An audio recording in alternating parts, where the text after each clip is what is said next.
कहाँ है? सबको गाड़ी में बैठा सुनो मैंने नमस्कार सर, कौन कौन गाड़ी है?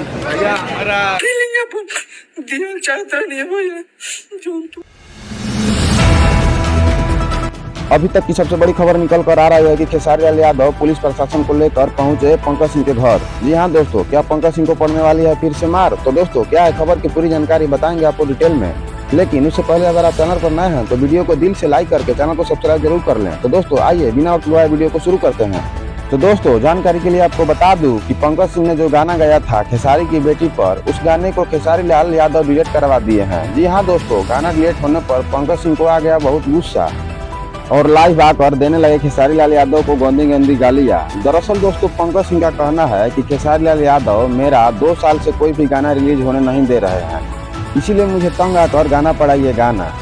तो दोस्तों आपको बता दूं कि पंकज सिंह ने लाइव में आकर खेसारी लाल यादव को इतना भला बुरा किया कि अब क्या ही कहना। पंकज सिंह अपने लाइव में खेसारी लाल यादव को बोले कि खेसरिया अब तू बुढ़ा गईले, अब गाना मत गाओ, हम का भोजपुरी में गोबर पाथम। तो दोस्तों फिर क्या, जब ये लाइव खेसारी लाल यादव ने देखा तो हो गए बहुत गुस्सा और पुलिस को लेकर पहुंचे पंकज सिंह के घर। दरअसल दोस्तों अभी तक तो ये खबर नहीं मिली कि क्या हुआ पंकज सिंह के घर। खबर मिलते ही सबसे पहले पहुंचेगी आप तक। तो दोस्तों यही थी खबर की पूरी जानकारी, उम्मीद है आपको अच्छी लगी होगी। तो दोस्तों जुड़े रहिए एक्साइटेड भोजपुरी न्यूज के साथ, मिलती रहेगी आपको पल पल की खबरें।